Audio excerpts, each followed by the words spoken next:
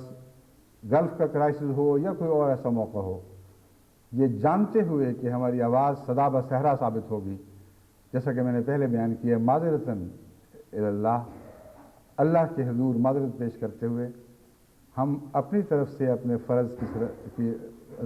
ادا کر دیتے ہیں، اپنا فرض ادا کر دیتے ہیں اور اس ذمہ داری سے سبکدوش ہوتے ہیں۔ بس یہ وہ مضمون ہے جس کا اگلا حصہ دینی پہلوؤں سے تعلق رکھتا ہے۔ سیاست کے متعلق میں ضمناً صرف اتنا کہوں گا کہ بار بار بعض دفعہ خدا تعالیٰ آزمائش کرتا ہے اور ایک نہیں 2 بار موقع دیتا ہے، اور اگر بار بار ناشکری کی جائے اور ان موقعوں سے فائدہ اٹھا کر اصلاح نہ کی جائے، قوم کی سرداری سپرد کی جائے اور اس کے باوجود اپنی ذمہ داریوں کو ادا نہ کیا جائے، تو پھر خدا تعالیٰ کی عذاب کی تقدیر بھی نازل ہو جایا کرتی ہے۔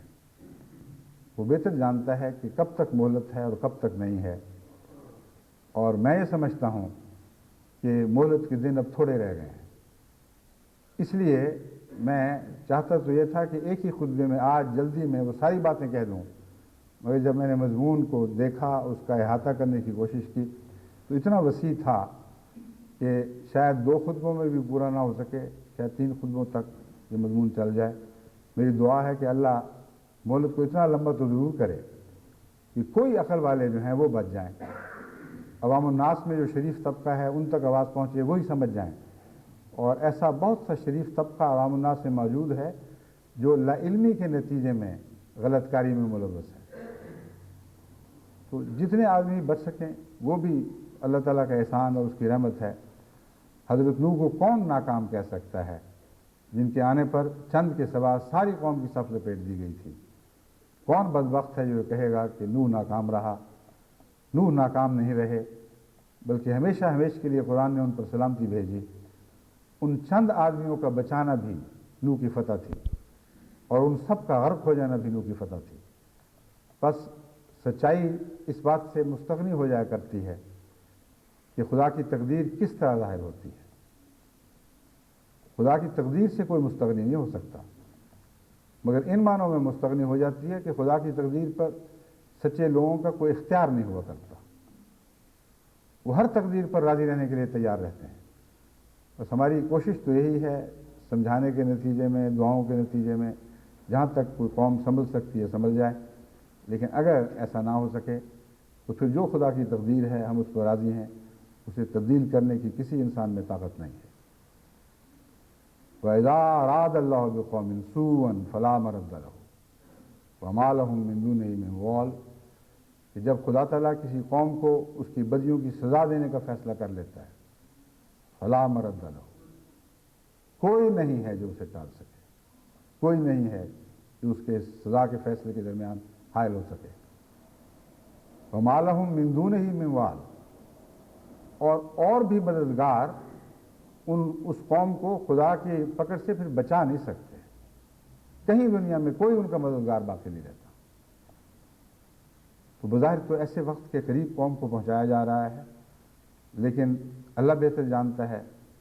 کہ ہماری گزشتہ گیری اوزاری کے نتیجے میں قوم کو اصلاح کا موقع اور دیتا ہے۔ خدا کے نزدیک وہ حالت جا پہنچی ہے جس کے متعلق حضرت نوح کو بتایا گیا تھا، اب ان میں جو بھی ہے وہ غلط کار لوگ پیدا کرنے والا ہے۔ اب اس قوم کو بدیوں کے گھیرے سے بچایا نہیں جا سکتا، تو جو بھی خدا کی تقدیر ہوگی حکمت پر مبنی ہوگی، مگر جہاں تک سمجھانے کی باتیں ہیں وہ تو میں نے جیسا کہ بیان کیا ہے وہ ہمارا فرض ہے اور میں سمجھاتا رہوں گا۔ توہین رسالت کی بحث میں اب میں براہ راست مذہبی پہلو سے داخل ہوتا ہوں۔ سوال یہ ہے کہ صرف توہین رسالت کا سوال ہے یا توہین خداوندی کا بھی کوئی سوال ہے، یا ملائک کی توہین کا بھی سوال ہے، یا کتب کی بھی توہین کا سوال ہے؟ توہین رسالت سے صرف حضرت اقدس محمد مصطفیٰ صلی اللہ علیہ وآلہ وسلم کی توہین کی مذموم کوشش ہے،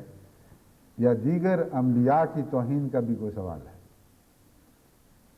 یہ بھی سوال اٹھتا ہے کہ کیا وہ انبیاء جو کسی قوم کے نزدیک سچے ہیں، انہی کی توہین کا مسئلہ اٹھتا ہے، یا ان کی توہین کا بھی مسئلہ ہے جن کو لوگ جھوٹا سمجھتے ہیں؟ ان کے متعلق قرآن کیا اجازت ہے کہ جن نبیوں کو تم سچا سمجھتے ہو ان کی عزت کی خاطر کھڑے ہو جاؤ اور ان کے توہین کرنے والوں کے خلاف سخت سے سخت قوانین بناؤ، اور جن کو تم جھوٹا سمجھتے ہو ان کی تذلیل کی کھلی اجازت دو،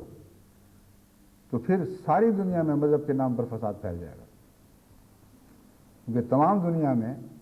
بکثرت ایسے ہیں جو اکثر نبیوں کو جھوٹا سمجھتے ہیں۔ یہ علماء کی جہالت کی حد ہے کہ اس بات کو سمجھتے نہیں کہ اسلام کے سوا کوئی بھی ایسا مذہب نہیں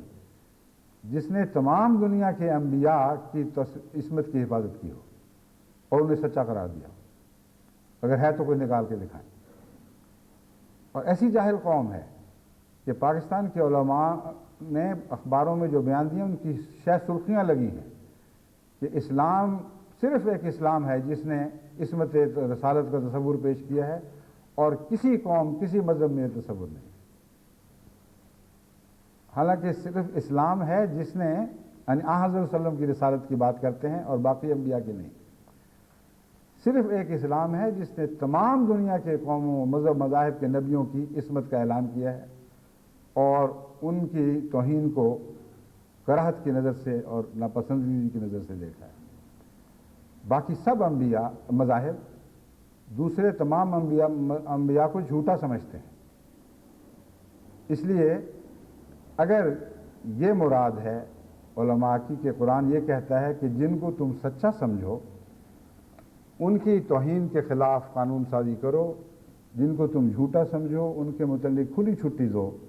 کہ جو چاہے جتنی چاہے سر بازار گالیاں دیتا پھرے، تو پھر ساری دنیا میں مسلمانوں کے لیے تو موقع نہیں ہوگا، لیکن تمام مذاہب کو کھلی چھٹی ہوگی کہ اسلام کے خلاف جتنی چاہیں گندی زبان استعمال کریں، اور نعوذ باللہ من ذالک حضرت صلی اللہ علیہ وآلہ وسلم کے خلاف جتنی چاہیں گندی زبان استعمال کریں، اور اس پر ان کے خلاف تمہیں کوئی عذر نہیں ہوگا، کیونکہ قرآن کریم نے یہ مسئلہ اللہ کے حوالے سے اٹھایا ہے، اور اصل بات اللہ کے حوالے سے ہی شروع ہونی چاہیے۔ یہ عجیب بات ہے کہ مولوی توہین رسالت کی باتیں کرتے ہیں، توہین خداوندی کا کوئی تصور ہی نہیں۔ اس لیے بات وہاں سے شروع ہوگی جہاں سے قرآن شروع کرتا ہے، جہاں سے عقل کا تقاضا ہے کہ بات شروع ہو۔ انبیاء کو عزتیں گھر سے تو لے کے نہیں آئے، انبیاء کو تو تمام تر عزت اللہ تعالیٰ کی طرف سے عنایت ہوئی ہے۔ اگر اللہ ہی کی عزت باقی نہ رہے تو انبیاء کی عزت کو کسی نے کیا کرنا ہے؟ اس لیے بات اللہ کے حوالے سے شروع ہوگی۔ پہلا سوال یہ اٹھتا ہے، اور قوم کو چونکہ علم نہیں کہ مذہب کیا ہے یا قرآن کیا کہتا ہے، اس لیے میں ان کو یہ حوالہ دے کر سمجھانے کی کوشش کر رہا ہوں کہ آپ کو کم سے کم مولویوں سے یہ پوچھنا تو چاہیے کہ اللہ کی عصمت کا بھی قرآن کریم میں کیوں ذکر ہے کہ نہیں، کہ اللہ کی توہین کا مضمون بھی بیان ہوا ہے کہ نہیں،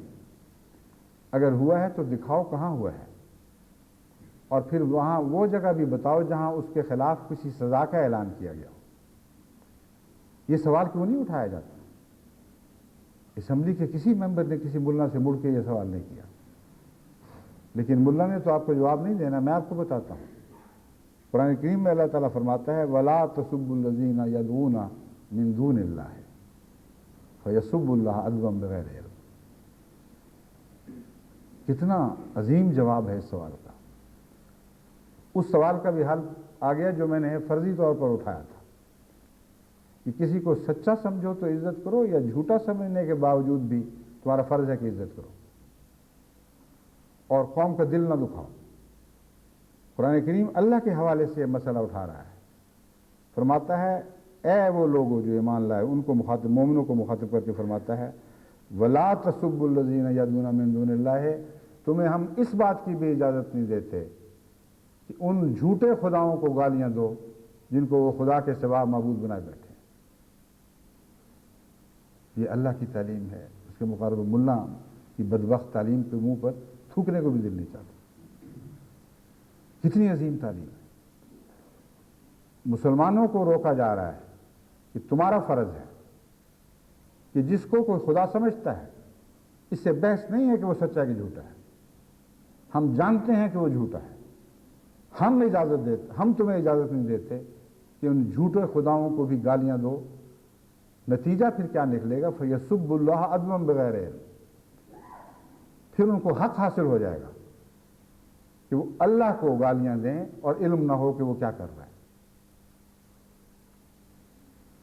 بس روکا ہے تو مسلمانوں کو روکا ہے، غیروں کو نہ روکا ہے، نہ ان کے لیے کوئی سزا مقرر فرمائی، بلکہ یہ کہا کہ اگر تم ایسا کرو گے تو غیروں کو حق حاصل ہو جائے گا، ایک عقلی انسانی سطح پر حق حاصل ہو جائے گا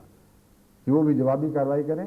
تم جھوٹے خداؤں کو گالیاں دے کر اپنے منہ گندے کرو گے اور اس سے ان خداؤں کو کچھ پہنچے گا بھی نہیں، وہ ہے ہی نہیں، جو فضا میں چیز ہی نہیں، اس پر فائر کرنے سے وہ مرے گی کہاں سے؟ لیکن تم اپنے خدا پر وہ فائر کروا لو گے، اسے ان کی بدبختیوں کے تیروں کا نشانہ بنا دو گے۔ بس کتنی پاکیزہ، کتنی گہری، کتنی عقل پر مبنی تعلیم ہے، نہ قوم کو پتہ، نہ مولویوں سے اس قسم کے سوال کیے جاتے ہیں، بلکہ ڈر کے مارے جان نکلی جاتی ہے۔ اوہ یہ کیسے ہو سکتا ہے کہ عزت کا، خدا کے اور رسولوں کی عزت کا معاملہ ہو اور ہم کوئی اور کارروائی کر بیٹھیں؟ پتہ ہی نہیں عزت ہوتی کیا ہے، پتہ نہیں قرآن کیا کہہ رہا ہے۔ اللہ کے حوالے سے بات شروع ہونی چاہیے، قرآن نے اللہ ہی کے حوالے سے بات شروع کی اور یہ تعلیم دی ہے۔ اب یہ سوال ہے کہ ہیں تو وہ جھوٹے، ہم تو جانتے ہیں کہ وہ جھوٹے ہیں، تو پھر خدا یہ کیوں کہتا ہے کہ تم نے کچھ نہیں کہنا؟ وجہ بیان فرمائی، کذالک زینا لکل امۃ عملہم، تم لوگ اتنی بات بھی نہیں سمجھتے نفسیاتی لحاظ سے کہ ہر شخص اپنے اعمال کو اچھا سمجھ رہا ہوتا ہے۔ وہ لوگ جو جھوٹے خداؤں کی عبادت کرتے ہیں، ان کے دل میں واقعی ان خداؤں کی محبت ہوتی ہے، اور ہر شخص اپنے عمل اور اپنے عقیدے کو خوبصورت بنا کر دیکھ رہا ہوتا ہے۔ بس اگر وہ لوگ جو ان کو بد نظر سے دیکھتے ہیں یا حقیقت میں مکروہ سمجھتے ہیں، وہ ان پر کھلے حملے کرنے شروع کر دیں، تو مذہب کی دنیا میں ایک عام خانہ جنگی شروع ہو جائے گی جس کا کوئی نیک انجام نہیں ہو سکتا۔ تو پھر حل کیا ہے؟ فرمایا ثم الی ربہم مرجعہم، گھبراہٹ کیا ہے، جلدی کیا ہے؟ تم سب نے خدا کے حضور حاضر ہونا ہے۔ ثم الی ربہم مرجعہم، ان سب کا بالآخر انجام یہ ہے کہ خدا کے حضور لٹائے جائیں گے، فینبئہم بما کانوا یعملون، وہ ان کو بتائے گا کہ ان کے اعمال کیسے تھے، حسین تھے یا بد تھے۔ بس اگر خدا نہیں ہے تو پھر مولویوں کی جلدی اور گھبراہٹ قابل فہم ہے۔ پھر اس دنیا میں اگر ان کی سزا سے کوئی بچ کے نکل گیا تو پھر کسی کے ہاتھ بھی نہیں آئے گا۔ اس لیے ان کی گھبراہٹ واقعی قابل فہم ہے۔ جب خدا ہے ہی کوئی نہیں تو جو سزا دینی ہے اس دنیا میں دے لو،